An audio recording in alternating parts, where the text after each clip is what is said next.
All right, so we can go ahead and get started. Thank you so much for joining us. Today's webinar is titled A Conservative Case for Climate. We have two esteemed guests joining us, and we'll be having a lively conversation. So we hope that this is informative and educational for all of you who are on the line. So my name is Julieta Rodrigo. I am your host for this afternoon, and I am also joined by Olivia, who is my colleague at the CLEO Institute, and she'll be dealing with the technical aspect of this webinar. So for house rules, we do have a Q&A function enabled through Zoom. You can put your questions there. Any comments, links, or other resources will be shared in the chat function. This webinar is being interpreted in Spanish. We have our interpreter on the line with us. Her name is Flavia. You can enable interpretation by clicking the interpretation button in your Zoom toolbar. Flavia, if you'd like to explain the remaining instructions, you can unmute yourself now. Thank you, Julieta. Good morning. How Julieta mentioned, this webinar will be interpreted simultaneously into Spanish. If you would like to listen to the interpretation at this time, please call 786-665-8802. If you are here inside Zoom, what you would have to do is turn on the interpretation feature, which is located at the bottom of the screen. There is a globe that says interpretation. Click on it and then choose your language. In this case, you would choose Spanish and then click done. At the moment, it's not turned on. They will turn it on in a couple of moments. Buenas tardes. Esta reunión está siendo interpretada al español. Si usted desea escuchar la interpretación en español, por favor pueden marcar al 786-665-8802. El número es 786-665-8802. Si están adentro del Zoom, la manera en que pueden activar la interpretación de Zoom es haciendo clic en el globo terráqueo abajo que dice interpretación, en la parte inferior a la derecha de su pantalla. Si está conectado a través de un celular, por favor toquen los tres botones abajo a la derecha y aprima donde dice interpretación del idioma y luego escoja el idioma español y luego escoja listo. Thank you, Julieta. Thank you. So let's go ahead and get started. Our first session of this webinar is going to be a brief climate overview, just to make sure that we are all on the same page as we debate and discuss aspects of climate. So we're going to have a brief on the climate crisis, the causes and its impacts.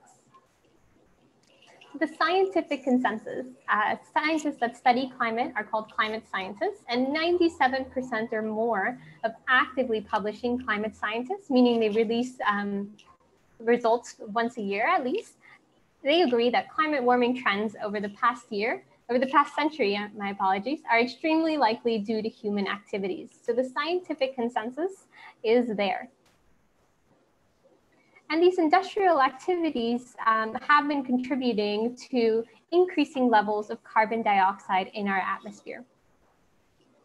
The problem is that there's now too much greenhouse gas buildup as a result of human industrial activities building up in our atmosphere, mainly caused by the burning of fossil fuels. And we use these fossil fuels, including oil, coal, and natural gas, to power our industries and much of our lifestyles.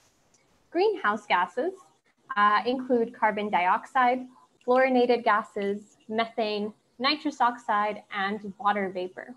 And these greenhouse gases are important because they have the capacity to trap heat. In consequence, the more greenhouse gases that we have in our atmosphere, the higher our heat trapping capacity and the warmer our overall planet becomes. The greenhouse gas effect is the way that climate is regulated on our planet. And it works as follows. Incoming energy, mostly in the form of sunlight, enters the atmosphere and is absorbed by the Earth. The Earth uses the sunlight to host a lot of its natural processes like photosynthesis. And some of this energy is released by the Earth. This outgoing energy is converted into heat or infrared waves and is trapped by the greenhouse gases. And this greenhouse gas effect helps our planet stay warm and at a livable temperature that allows humanity to live and thrive on this planet. So the greenhouse gas effect is a good thing in essence, but our increase of industrial processes and pollution of greenhouse gases is intensifying the greenhouse gas effect and making our planet warmer.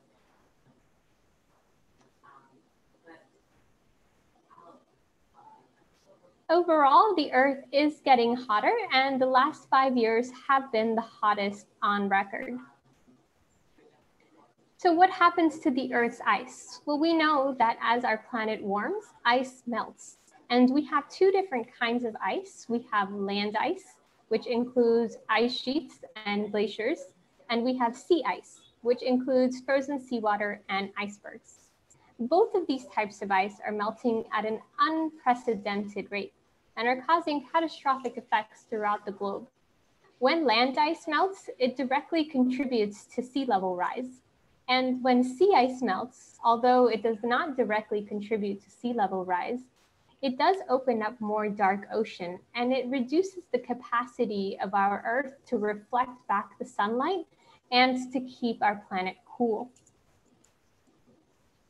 The sea level rise, as I just mentioned, is driven by land ice melting as well as thermal expansion. We know that when water is heated, it expands and takes up more volume. Scientists are predicting approximately 2 feet of sea level rise by the year 2050, which is only 3 decades away. And by the end of the century, we cannot rule 8 to 10 feet of sea level rise. So these projections can pose tremendous impacts on our lifestyle and on our communities. In South Florida, we are also having threats with our king tides and sunny day flooding.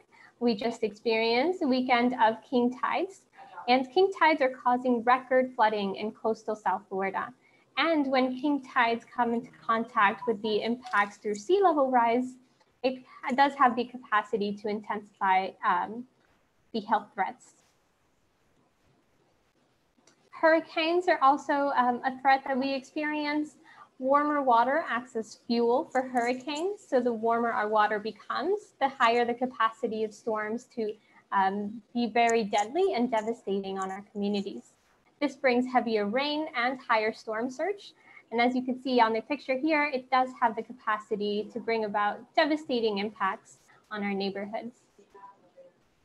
Extreme heat is also predicted to get worse. In Florida, we know that it can get very hot, but scientists are predicting that it's going to get hotter.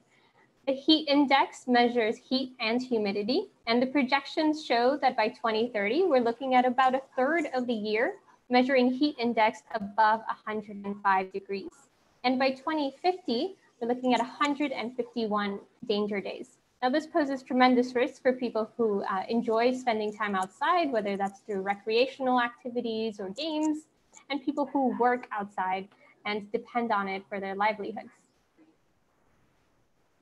Sea level rise also impacts our freshwater supply. Most of South Florida gets its drinking water from underground supplies, like the Biscayne Aquifer. And so instead of relying on above ground supplies like lakes and rivers, our drinking water comes from underneath, which poses many vulnerabilities when it comes time to sea level rise. What scientists are seeing now is that the sea level in the brackish water is entering our freshwater supplies and could make it more expensive as they have to take out the salt water or find other sources of fresh drinking water for our region. This also becomes a social justice issue because it does have the capacity to impact low wealth communities more. Climate change and human health. Climate change is going to impact many aspects of human health, and it stacks the deck against a healthy human population.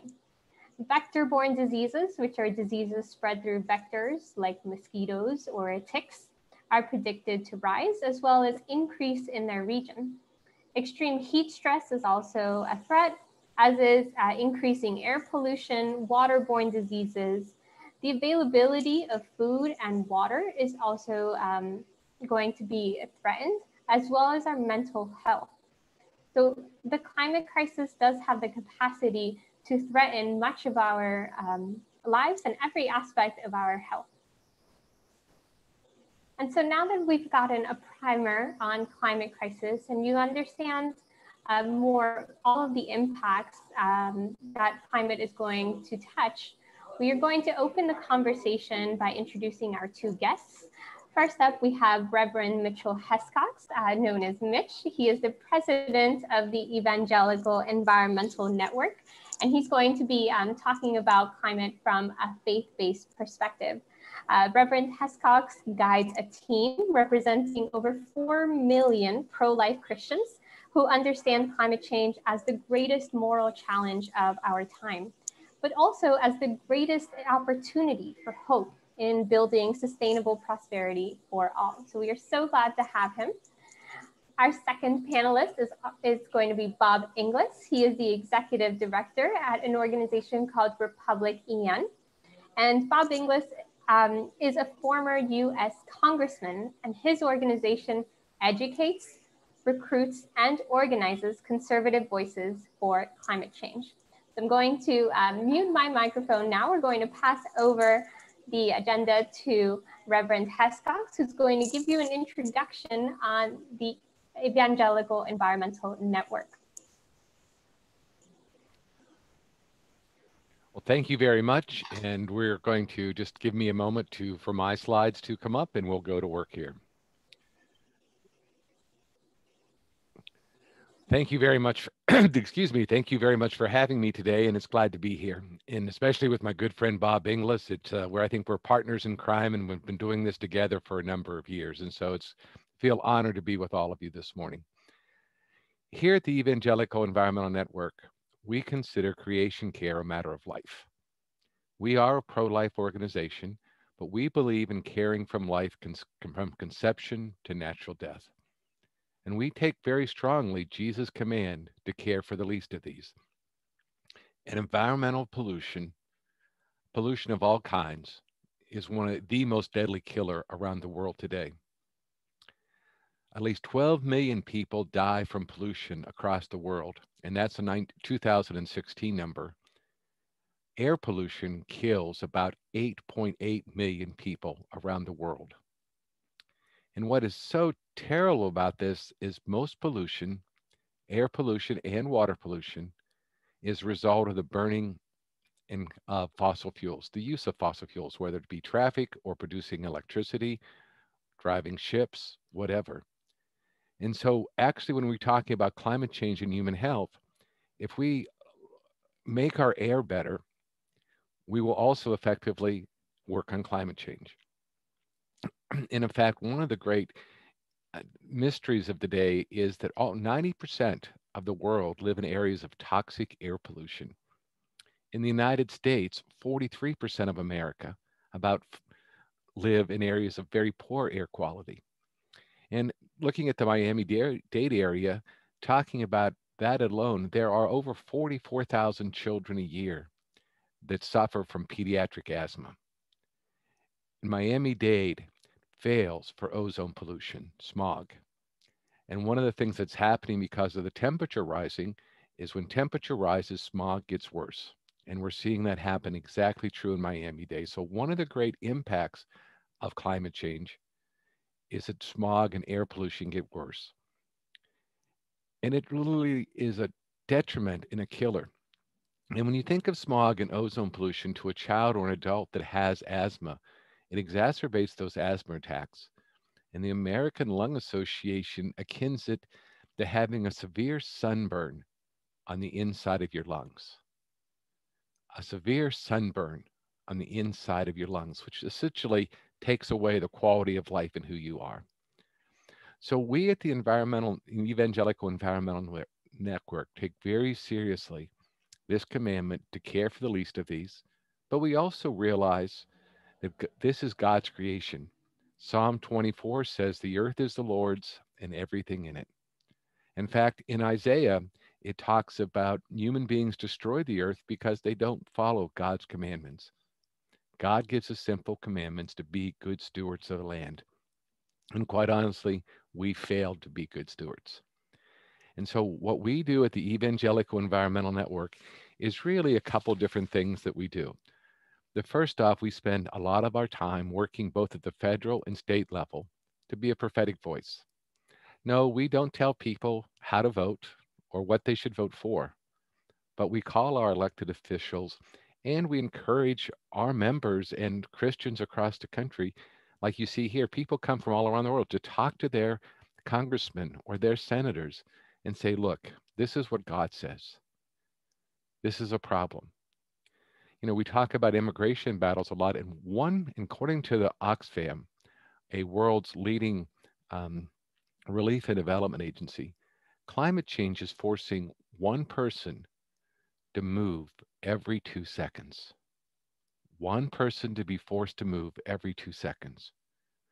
We know that food production around the world is going down. We know that food and water security are becoming extreme problems, both here in the United States and around the world. And so we have this prophetic job to tell people, be responsible about what they do in our political offices. But we certainly do a lot more than just policy work too. We do a lot of praying. We do a lot of teaching. One of our ministries is Young Evangelicals for Climate Action, who are a bunch of 30-something or younger young adults who are Christians that are very, very concerned about caring about God's creation and climate change. So we help to educate the church, whether it's speaking at public events or inside of churches or public prayer rallies. You see the one up in the behind the 901 sign there.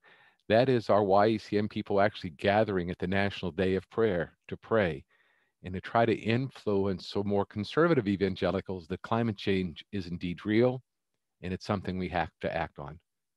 We also spend a lot of time helping churches find solutions like putting up their own solar panels or energy efficiency, or teaching about good gardening practices like community gardens. So there's a whole lot of things that we can do, because while the world is in a lot of serious problems right now, as mentioned earlier, we believe that climate change is the greatest moral, the greatest biblical challenge of our time, as every single person on earth is being impacted by climate change. But it's also the greatest opportunity for hope. We know that renewable energy is cheaper today, both solar and wind, than conventional coal-fired or even natural gas-fired electric stations. We're turning to electric cars because transportation is one of our largest sources of carbon pollution today, besides other pollution. And one of the great advantages of renewable energy is you don't require or have to have central generating stations. So you don't have to run thousands of miles of transmission lines across places in maybe Central America or South America or Mexico or Africa or any place else where villages don't have electricity. They can now put their own distributed electricity in that will empower them to have lights to be educated by, to refrigerate food and medicines, to have access to the internet for the good things of the internet like education. There is a world of hope out there, of great jobs, of a cleaner environment, and ending climate disruption. And we at the Evangelical Environmental Network see great ways to do that, working together with our churches by being a voice of a prophet to our elected leaders and finding market ways to really end the climate crisis and move us on to a sustainable economy. And so thank you for listening to me. I'm very proud to be here today. And I just thank you for the opportunity to share a few thoughts about why creation care is a matter of life. Thank you so much.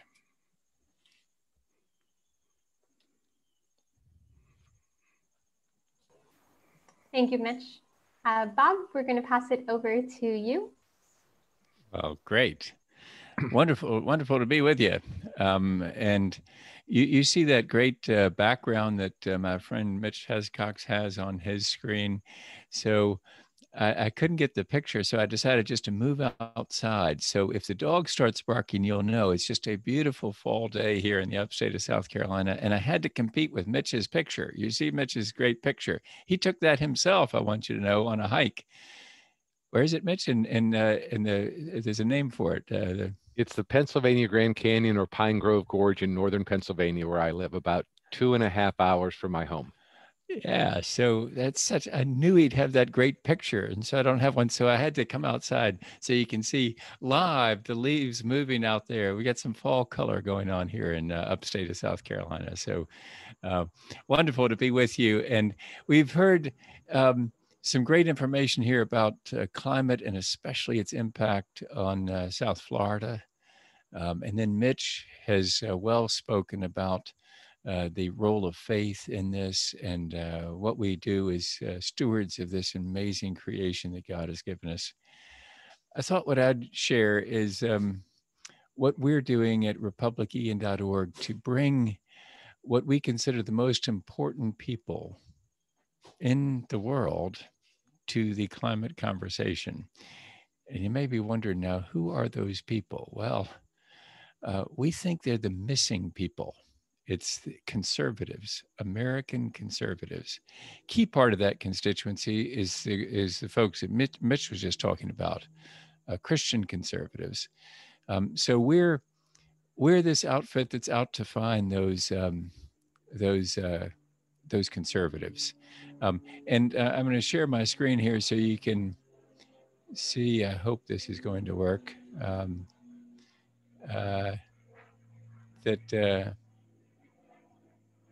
Where is it going? Hold on, we're going to find out here. And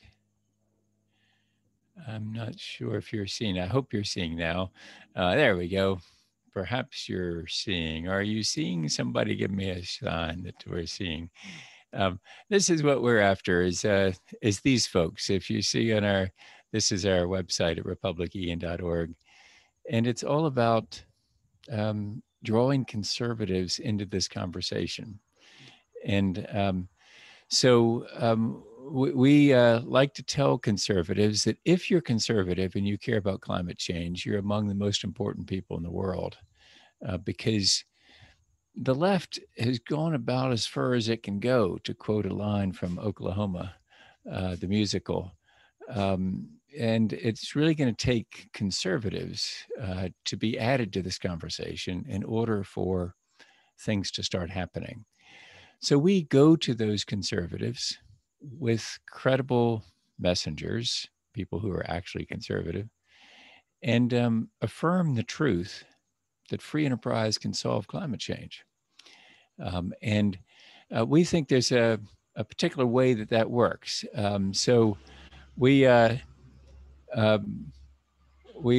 tell people that what we stand for is we're a balance to the environmental left. There's an eco-right that balances the environmental left. And we really believe in the power of free enterprise, accountable free enterprise, biblically accountable free enterprise. You know, biblical law, which was incorporated into English common law and then adopted as American common law, basically says that you can't do on your property something that harms someone else's person or property. You got to hold your stuff on your property. You can't dump on your neighbor because, of course, you were commanded to love our neighbors, and dumping on them is surely not a way to love them. So we believe that accountable free enterprise, in other words, where all the costs are in on all products, where those products aren't getting away with dumping on their neighbors, dumping some cost off on them, either by polluting their water or polluting their air. If you make producers accountable, blessings flow.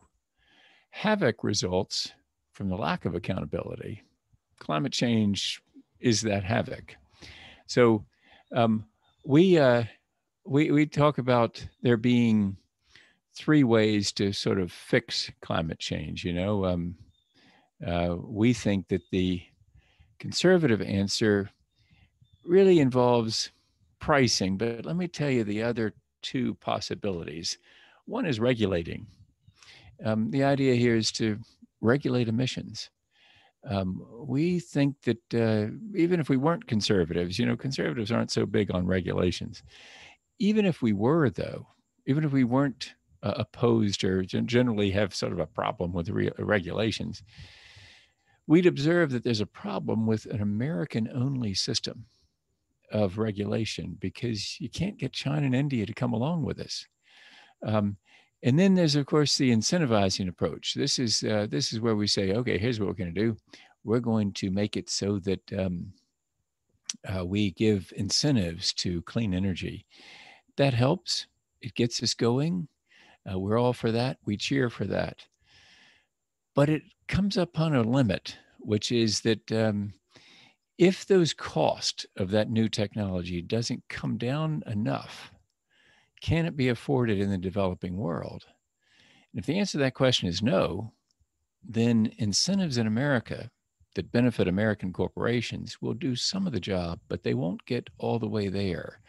That's why what we're real big on is this pricing answer. We think it's the sensible solution, which is basically what you do is you put all the cost in on all the fuels through a simple pricing mechanism. And the result will be that it's in the interest of our trading partners to follow our lead. Here's why. If you put a price, that's a polite way of saying a tax, here is a conservative talking about a new tax. How can that be, right? I mean, what conservative would talk about a brand new tax called a carbon tax? Well, it's a special kind of tax. It's, yes, a tax. It's applied at the mine, at the pipeline, let's say. We put a price on carbon dioxide and we say, we know how much CO2, carbon dioxide, is going to be created by the burning of these fuels. Got good data on that. And so we just put the price on and we say, now, everything downstream of that gets reflected in its cost, the true cost of the burning of those fossil fuels. And that makes it in customers' interest to seek the cleaner fuels, the cleaner stuff.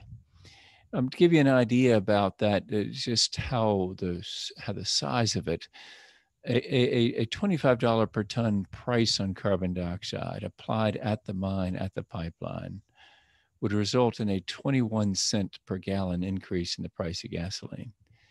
It would cause the price of electricity in the average home to go up by $11 a month. Okay, so it's not catastrophic, but it is a price signal. It tells people, hey, you know what?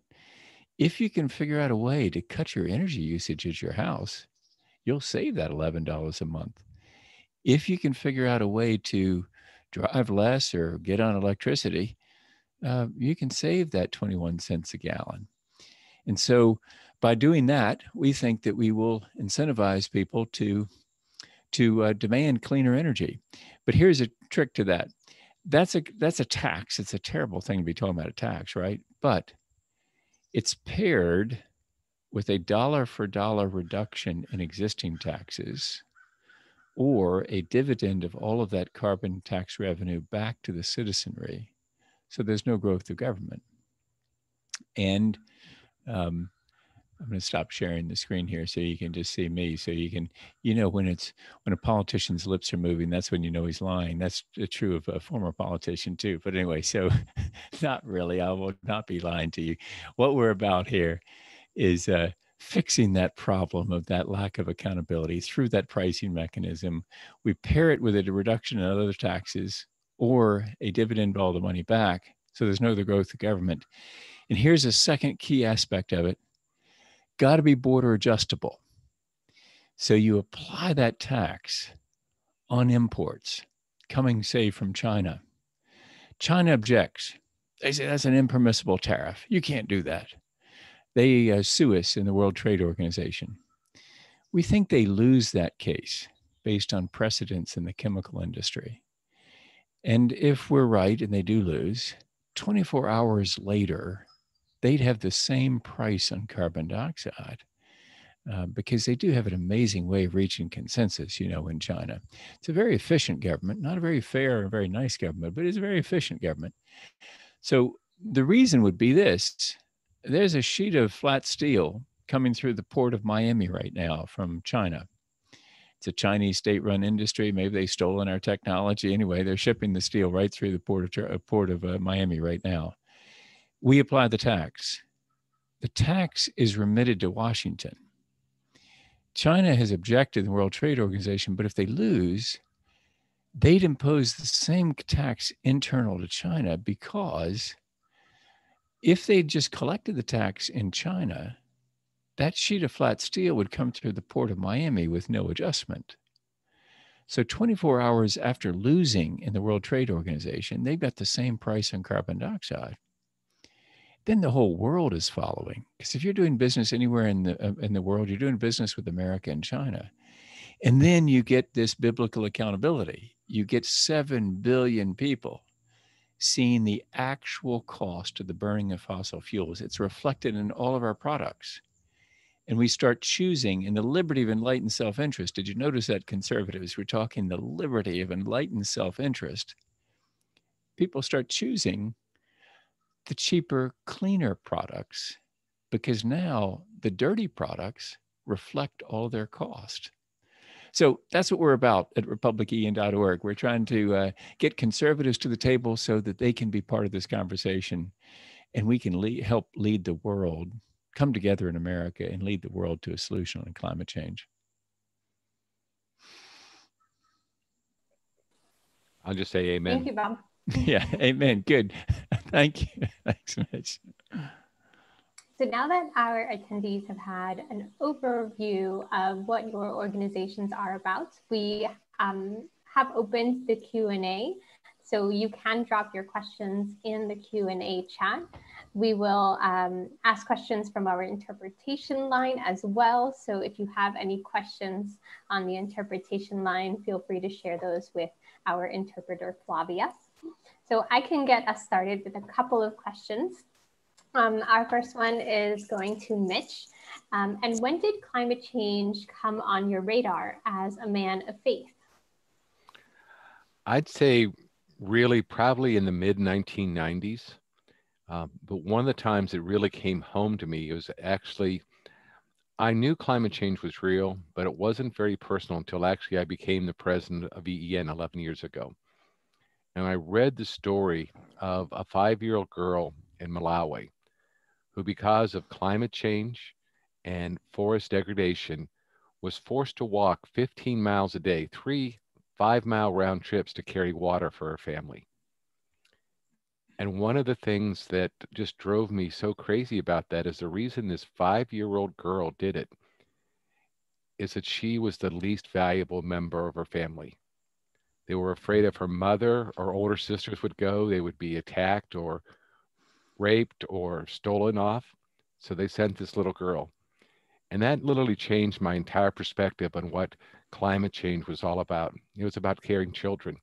And actually the year after that, I walked 15 miles a day from West Virginia to Washington, talking in evangelical churches every night about that story, about how it's a life issue. It's not an issue of science. It's not an issue of politics. It's an issue of life.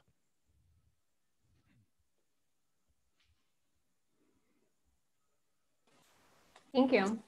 We're going to have our next question for Bob. And we're currently in a couple of weeks before the election. So the topic of political engagement is on most people's minds. And so we'd love to hear, how do you approach divisions within the Republican Party about climate change? Do you see divides either through generations or through regions or any other demographic? Yeah, there surely are divides, right? Particularly what we find among young conservatives is that they're like their young progressive friends. They want an answer to climate change, and they want their party to be relevant to their future. I think that they'd more fit in the Grand Opportunity Party rather than the grumpy old party. So I hope that's what my party becomes, the GOP, the Grand Opportunity Party, rather than the grumpy old party. So yeah, we also see this, that really it's about currently in this election cycle, the question is, what's your time frame? What's your time horizon? If you're Donald Trump, his time horizon is between now and November the 3rd. And that is the last election of his life. He can't run for anything. I guess he could run for Congress or something, but he's not going to run for anything else after that. That's the extent of his horizon. But and he's basically says that climate change isn't something to be reckoned with or dealt with. But if you look at other Republicans, people like Kevin McCarthy, the Republican leader of the House, his time horizon isn't just November the 3rd, it's 2022, 2024, 2026, because Kevin McCarthy wants to be speaker someday. Right now, he's minority leader. And that's not quite like being speaker. You're not in control. You are even the speaker isn't quite in control. But if you're minority leader, you're sort of the king of nothing. And so he would like to be speaker, and he's got to focus on the fact that in those coming election cycles, the Republican Party needs to change on climate change. In fact, that's what Kevin McCarthy said at a conference, specially convened conference that he had in January of this year, saying Republicans need to change on climate change. That would be true too of all of senators. You know, they're looking at 2022, 24, 26. So their time horizon is different than Donald Trump's. And that's, I think, explains the difference between the president's focus or lack thereof on climate and people in the House and the Senate on the Republican side starting to focus in on climate change. Mm-hmm.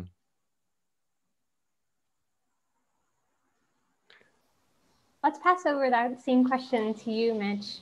Do you see generational or regional or other demographic divides within evangelical groups or maybe other groups of faith that you've worked with? Oh, absolutely. And I think I'll echo Bob. It's one of the reasons I mentioned in my presentation that we have Young Evangelicals for Climate Action. You know, that's a group of under 30 people who are 100% committed. I just saw a new survey out today that 73% of Republicans who are under the age of 30 want climate action now. And that mirrors what we see in our community in doing that. And I think there is movement. You know, even in the old fogey white evangelical church, the National Association of Evangelicals has taken on a climate statement. They did it 3 years ago. You know, as I said, we're now close to almost 5 million pro-life Christians that have demanded clean energy around the country and climate action. The ball is changing, but it has to happen faster.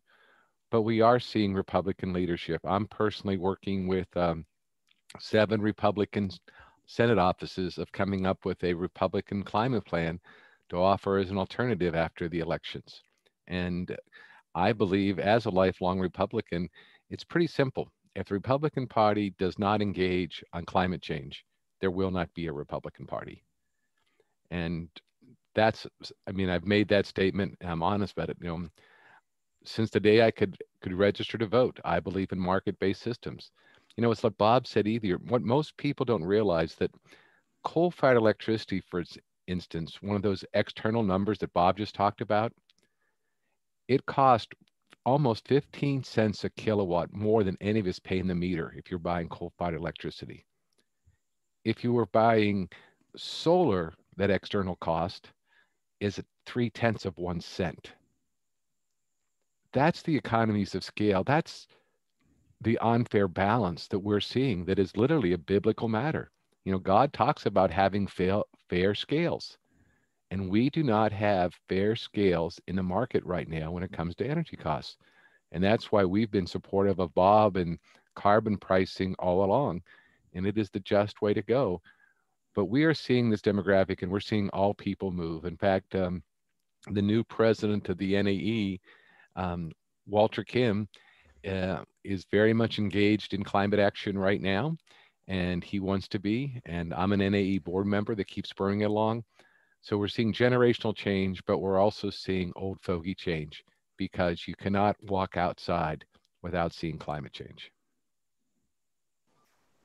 Let's expand on this topic of communication and how we can get people on board that may not have been on board previously. I'll pass this along to you, Bob, first, and then Mitch, you can chime in. What successful communication strategies have you used, or have you seen other groups using, that have been effective at getting Republicans on board that previously haven't been on board with climate action and climate change policies? Yeah, I think if we want people to change their minds on something, you got to go to them.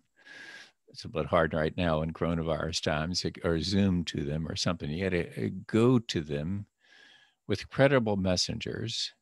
That's people who they would find important to listen to, and affirm some truth that they share or that they could come to share. And so it really involves respecting the people you're going to see. And that's the crucial thing that we've got to pull off here about climate action. Because, what's the conversation has basically been in the language of the left. We need to do with less. We need to repent of the capitalistic system. We need to walk and eat bugs. Okay, well, maybe that last thing is an exaggeration, but that's the way conservatives heard it, right? And so what we need to do is just flip that around and say, that's one way to look at it. You can look at it that way. But another way to look at it is, this is not about just doom and gloom. This is about exciting opportunities to clean up the air, to create wealth, create jobs here in America and around the world, and serve customers around the world, improving their lives. What a great calling, really. And so it can be exciting. It doesn't have to be all doom and gloom. And so that, if you can flip that to that kind of conversation, then conservatives can feel they're part of it. As it is, they've sort of felt left out of the conversation. And so that's why we think that folks like Mitch and EEN are so important, to go to people, fellow believers, and say, here we are. We like you, and we are like you. Mm-hmm. And such a person you can learn a lot from. If you tell me you don't like me, I don't care to hear much more you've got to say. But if you tell me you like me, and especially if you are like me, in other words, you share my views or you share my faith, then I can really hear what you got to say. And so that's what we think. It's basically incarnational ministry, I think is what you call that, Mitch, right? I mean, that's what it is. Oh, absolutely. And I think, Bob, you're dead on. And we call it, being of the same values as people. There are lots of great stories I could tell, but one, I guess it was about 5 years ago now, I did a presentation for the Hispanic Evangelical Pastors Association of Miami. And we were there talking about climate change, and I explained to them what I just told about children's health, and how there's a duality of causing pollution impacting children's health and climate change. Well, the next day I was on my way to see then Governor Scott of Florida, who has not been a strong record on climate. But I took with him a Spanish Bible that was signed by every one of the 70 pastors that was at that meeting, saying that this is an interest. I've had climate deniers the day before, Montgomery, Alabama, this one was Mobile, Alabama, where I had dinner with a man who was coming to a presentation at church I was doing the next day. You're not going to convince me the climate change happening. It's just, it's a bunch of hooey, it's a hoax and all this other stuff. And then I went to talk to him about how many children in Mobile are being impacted by air pollution and water. And he came up to me after my presentation. Are you saying that climate change is making our children sick? No, I said the same thing that's making our children sick is causing climate change. And we get a 2 for 1, and we can do it. And I think those are the messages that we have to have. I completely agree with Bob. You have to be the same values and the same communication. You know, to be honest with you, in some liberals don't understand this. You know, a person who is not an evangelical Christian is not going to go into a Southern Baptist church and be able to sway people. And and by the same token, I'm not going to go into a Muslim congregation and try to talk to them because we don't share the same values. And I think that's the secret of getting the message across, is using, as Bob just did it, the right messenger for the right audience. And speaking of audience, we have a couple of questions from our audience. So I'm going to pass it over to Olivia, who's going to read a question. I also recommend that Flavia checks in with the interpretation line. And if there are any questions from the interpretation line, you can connect that to Olivia or in the chat. So Olivia, will pass it to you. Thank you so much. Thank you, Reverend Hescox and Bob. We have a question from Lindsay here asking about the, Bob, something you talked about. Mm-hmm. If the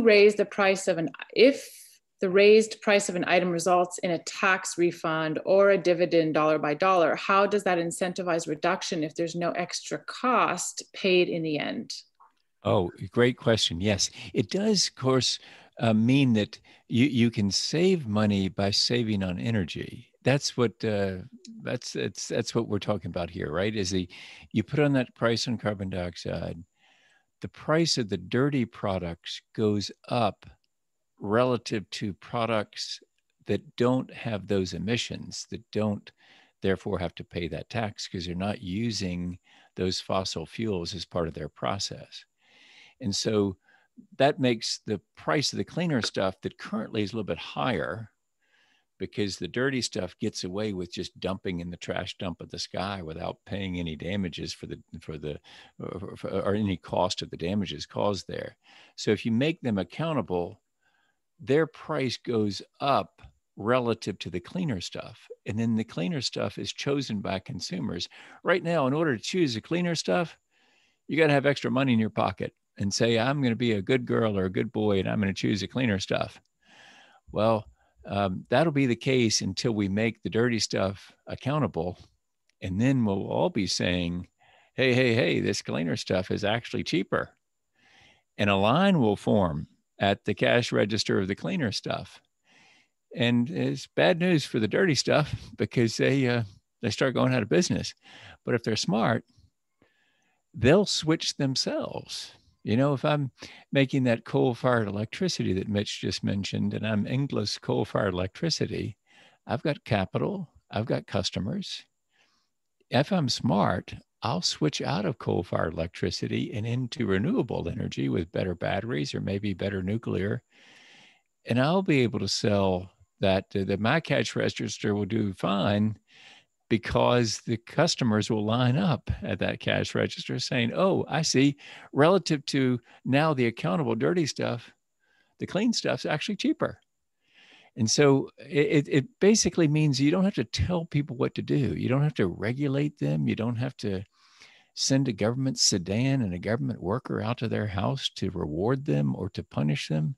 No, you just let them see the price, and the line forms at the clean cash register.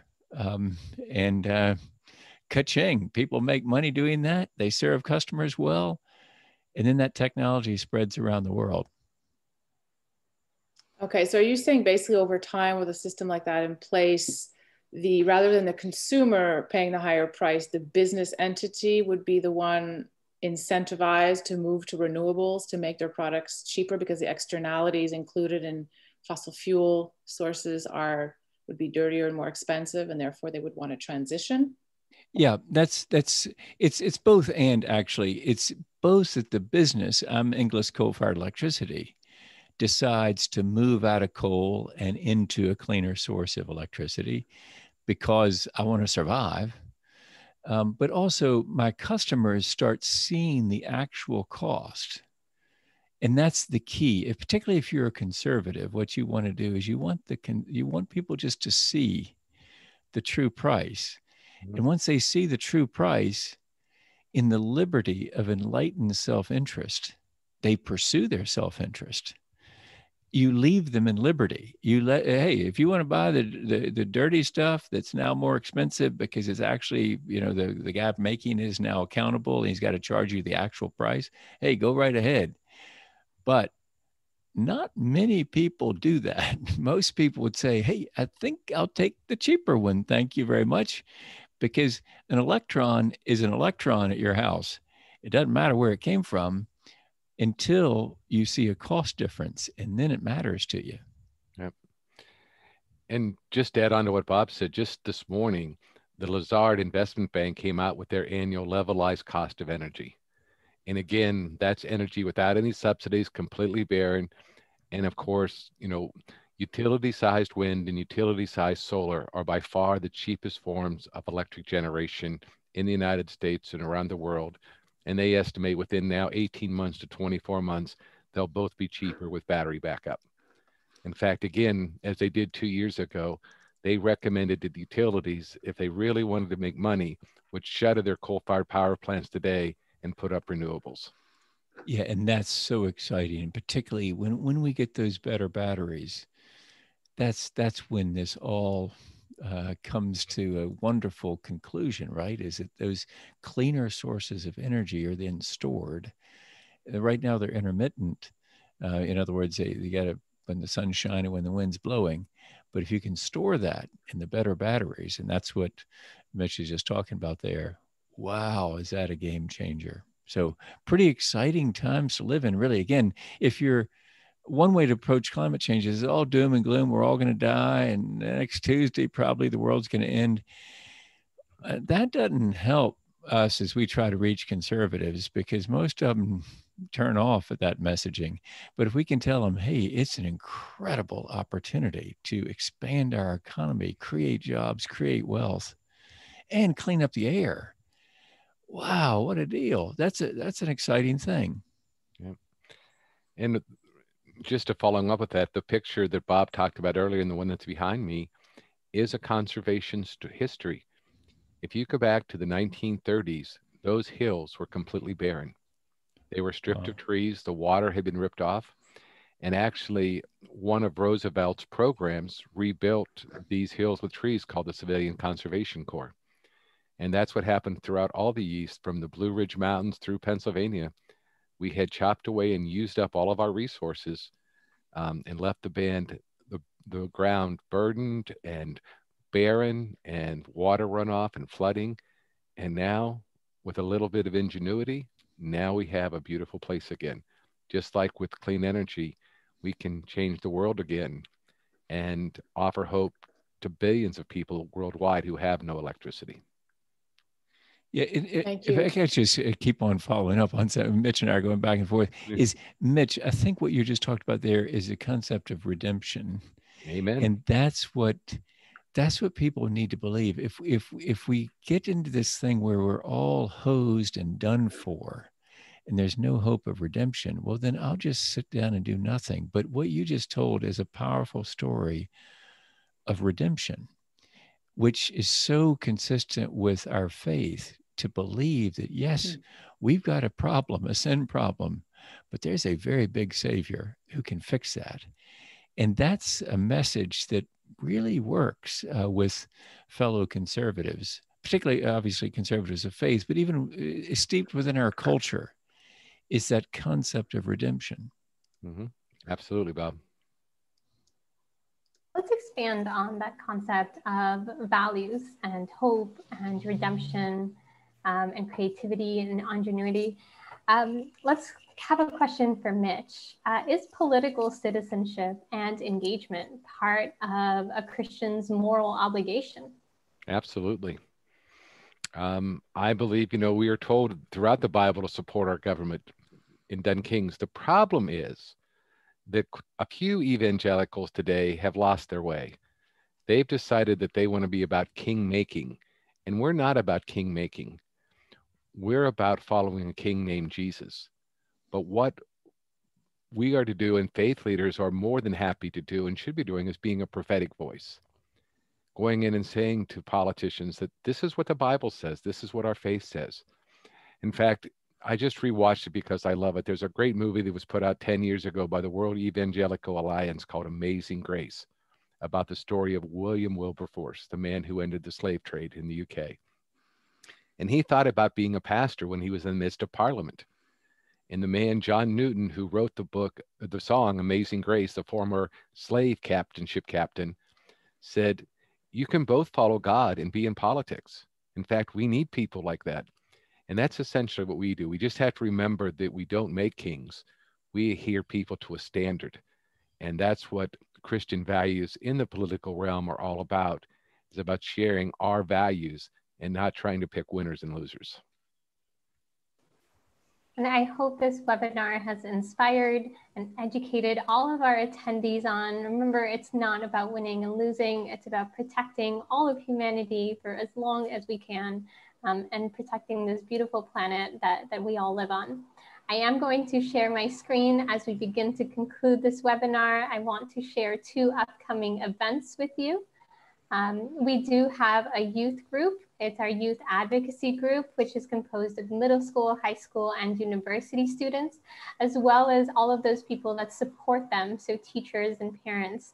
Our Gen CLEO November meetup is on November 4th, the day after the presidential election. Information on that is available on the CLEO Institute website, cleoinstitute.org. We also have a symposium. It's a virtual conference called Empowering Capable Climate Communicators. And this year's topic is about climate and health.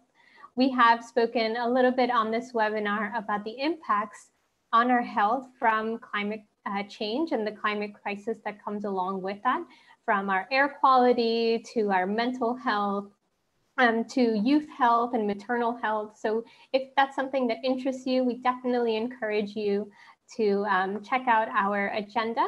I have the bit.ly link in there, and Olivia can share that on the chat as well. So please reach out to us if there is anything that we can help you with in terms of information. And we want to thank you all for participating, staying on the line. Thank you to Bob and Mitch for being our esteemed guests. It was an honor to have you. Thank you for Flavia on the interpretation. Thanks to Olivia, and thanks to all of you. Remember to stay civically engaged, stay curious, and we hope to see you at another event later on. Have a great afternoon and stay safe. Thank you very much. Bye, everyone. Thank you.